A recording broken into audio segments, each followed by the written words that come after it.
Ashna Jain. It's a Ashna Jain dash untold story. MS Dhoni dash untold story மாதிரி Ashna Jain untold story நான் எழுத போறேன். தீர்மா ஏன் அப்படின்னா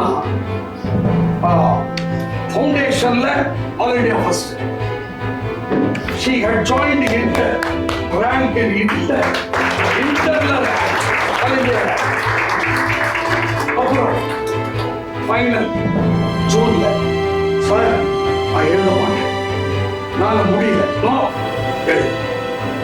செகண்ட் எக்ஸாம் எழுதிங்க சார், அது சரியா எழுதல சார், நான் எழுத மாட்டேன், நான் விட்டுறேன்.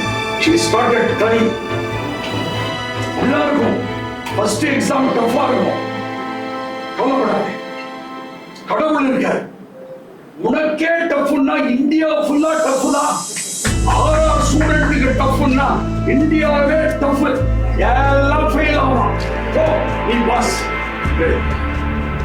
சார் எழுதிட்டேன். சரி, உன் கடமை முடிந்ததா? பலனை எதிர்பாராய்.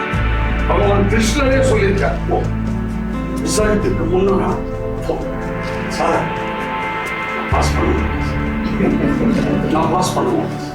இல்ல நீ பாஸ் பண்ண ரேங்க் எடுக்கிற மறுபடியும் யார் சொல்றதுதான் எனக்கு தெரியாது.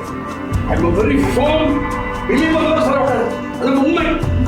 பகவான் சொல்லிட்டே இருக்க, ஆஷ்னா ஜெயின் நீ ரேங்க் 6 மணிக்கு போதும், ரிசல்ட் வந்து 6 மணிக்கு சார் நான் பாஸ். ரேங்க் இல்ல, ரேங்க் இருக்குது, ரேங்க் லிஸ்ட பாரு சார். இல்ல சார், போடல சார். 7 மணிக்கு இன்னொரு போன் வருது, வேற ஒருத்தர் கிட்ட இருந்து, சார் 2 ரேங்க் சார். யாரு? ஒன்னு ஹரிணி திருவள்ளூர், இன்னொன்னு ஆஷ்னா ஜெயின். போன் பண்றேன், மாணி ரேங்க்.